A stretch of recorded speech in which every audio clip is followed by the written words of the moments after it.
Hi. Last time we have already discussed speed and velocity. Speed and velocity. And that portion is over in our earlier lecture. Now it is page number 3, topmost part. In the first example, that is on page number 1, आणि ते उदाहरण जे होतं तर ते कोणतं तर शीतल नंतर संगीता दोन मैत्रिणी आणि मग प्रशांत आणि मग शीतल आणि प्रशांतचा हाऊस एकच होतो दोघं बहीण भाऊ होते आणि ते एक्झाम्पल आपण पाहिलं होतं तर त्यावरच पुढे आपण so the straight line distance between the houses of Sheetal and Sangeeta is 500 metre okay तर स्ट्रेट लाईन डिस्टन्स मध्ये कोणाच्या घराच्या दरम्यान शीतल आणि संगीताच्या घराच्या दरम्यान 500 मीटर्स आहे म्हणजे शीतल 500 मीटर चालत संगीताच्या घरी पोहोचली okay and that between Sangeeta's house and the school is 1200 metre आणि मग दोघी जणी मैत्रिणी संगीताच्या घरून निघाल्या शाळेत पोहोचल्या तर शाळेत पोहोचेपर्यंतचं अंतर होतं 1200 मीटर 1200 मीटर म्हणजे शीतल पहिले संगीताच्या घरी गेली 500 मीटर आणि संगीताच्या घरून मग दोघी जणी 1200 मीटर गेल्या म्हणजे शीतलला स्कूल 500 प्लस 1200 दॅट इज 1700 असं डिस्टन्स ट्रॅव्हल्स करावं लागलं okay also the straight line distance between Sheetal's house and the school is 1300 kilometre पण शीतलचं घर आणि स्कूलचं स्ट्रेट लाईन जे डिस्टन्स आहे ते 1300 मीटर आहे आणि तो पाथ प्रशांतनी फॉलो केला होता तर मग त्याला 1300 मीटर डायरेक्ट स्कूल पडली आणि शीतलला मैत्रिणीच्या घराकडनं गेल्यामुळे 1700 मीटर पडली okay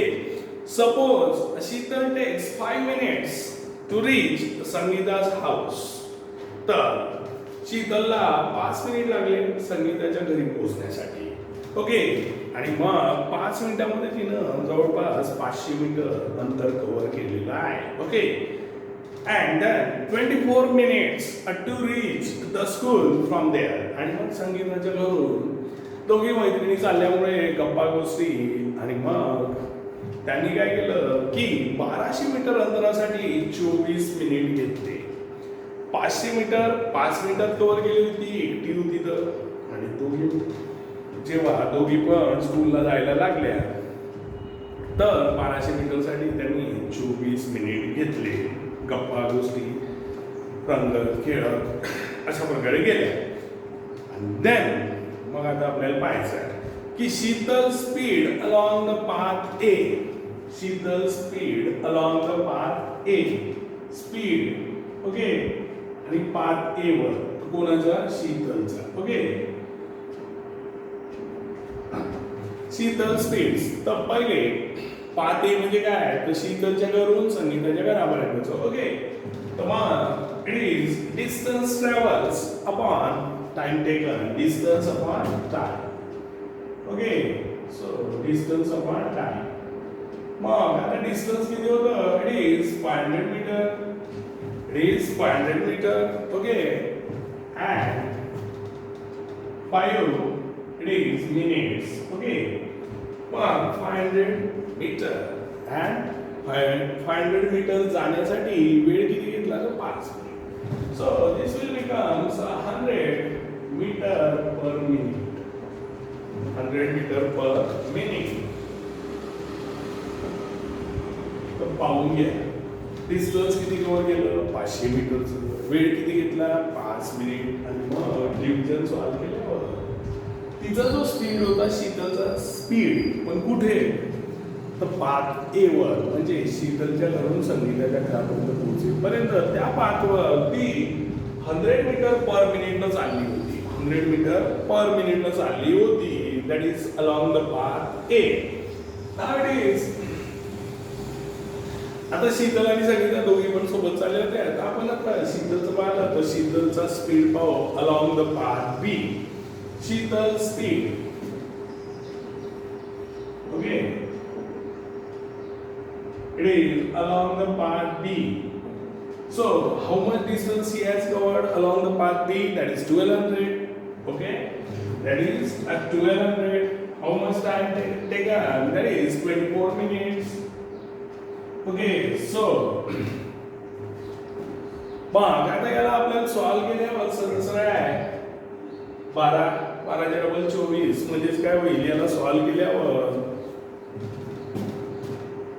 50 minutes 50 meter per minute 50 meter per minute or 24 5s are 120 24 0 so it is 50 meter per minute तर जेव्हा मैत्रीण मिळाल्याबरोबर तिचा स्पीड हाफ झाला ओके दॅन मग आता इथं शीतलनं पहिले खूप वेगानं चालली मैत्रीणच कमी झाला तर तिचा ॲव्हरेज स्पीड काढू आपण तर average speed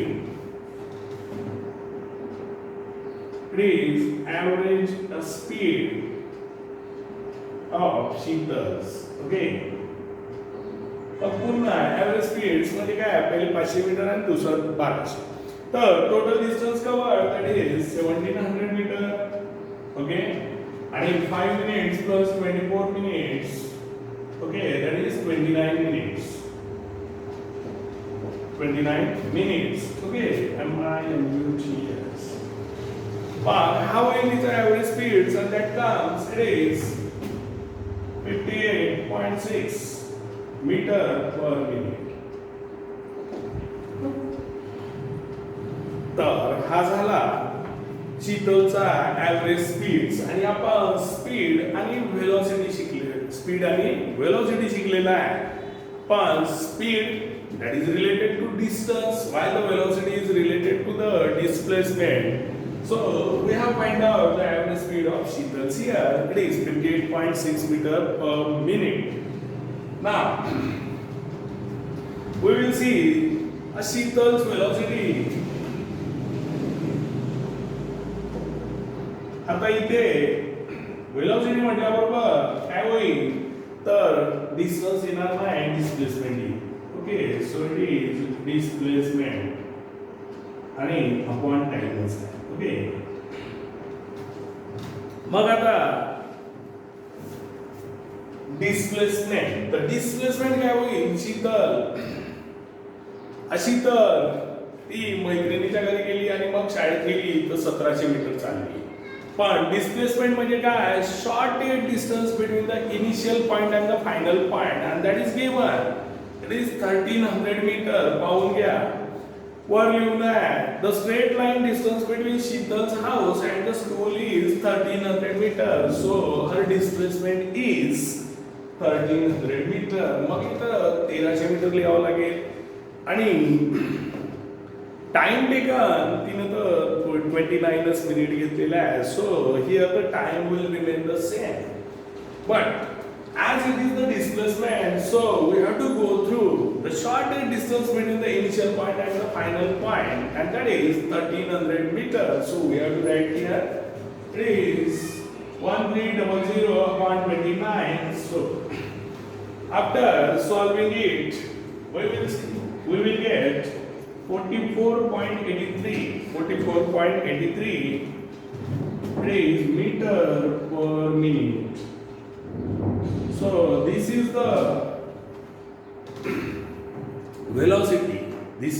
velocity of the Sheetals so that is the big difference between the speed and the velocity speed average speed of Sheetal is 58.6 meter per minute while the Sheetal's velocity is 44.83 meter per minute हे आपलं speed आणि व्हेलॉसिटीच्या difference आणि मग त्याला आपण एक्झाम्पलनी समजून घेतलेलं आणि अशा प्रकारे काढावं लागते मग जेव्हा बेसिक डिफरन्स लक्षात घेतलं स्पीड जर म्हटलं तर आपल्या लक्षात डिस्टन्सच आलं पाहिजे speed is related to the distance while velocity is related to the displacement this is the remarkable difference what you have to remember आणि displacement ची definition माहित आहे the shortest distance between the initial point and the final point so it is all over from this example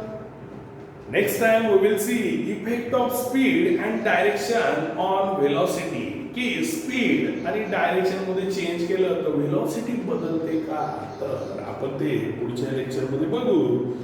तिथपर्यंत bye.